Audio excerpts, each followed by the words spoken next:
And a great majority backed Cuba in its call for the lifting of the illegal U.S. blockade due to the great damage it produces on the Cuban people.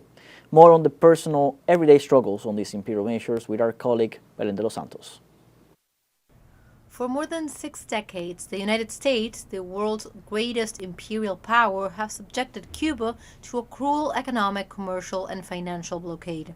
This week, as every year since 1992, Cuba appears before the United Nations General Assembly to call for the lifting of these measures, which directly hurt the Cuban people.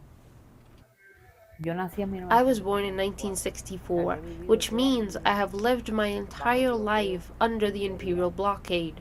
The blockade is in truth an act of genocide against the entire Cuban people and against every Cuban citizen.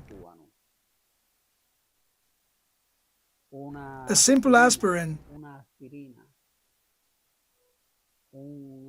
a single acetaminophen to relieve pain is blocked.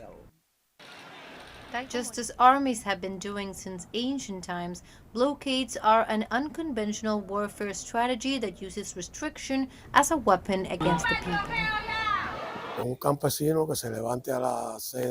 A farmer who gets up at 6 in the morning and wants to turn the soil to prepare for sowing, and when he starts his tractor to plow the land and prepare it, he has no lubricant and no fuel. Or his crops are infested with pests and he has no way to spray them. These are the things that the blockade limits in the day-to-day life of a rural worker.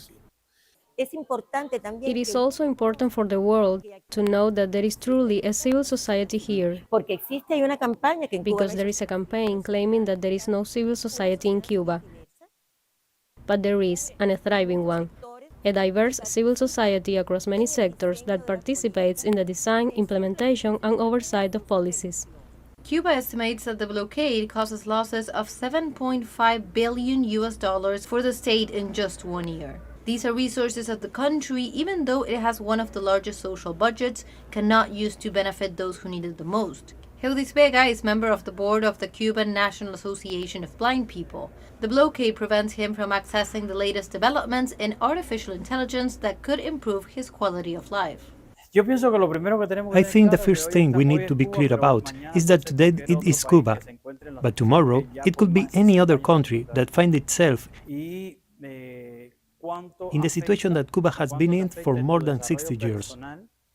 And to know how much does it affect your personal development when foreign countries are blocking you, preventing you from enjoying mechanisms that allow you to exercise your rights just as any others.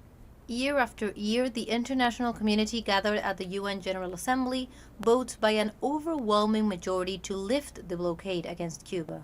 And year after year, Cubans continue to raise their voices against this imperial policy, relying on the strength of the resistance and the power of solidarity among the peoples. When peoples are worthy, they deserve respect and are not willing to kneel before anyone. So yes, we ask for the blockade to end and for this genocide to be stopped. But we will not bow down. Belen de los Santos for teleSUR English from Havana, Cuba.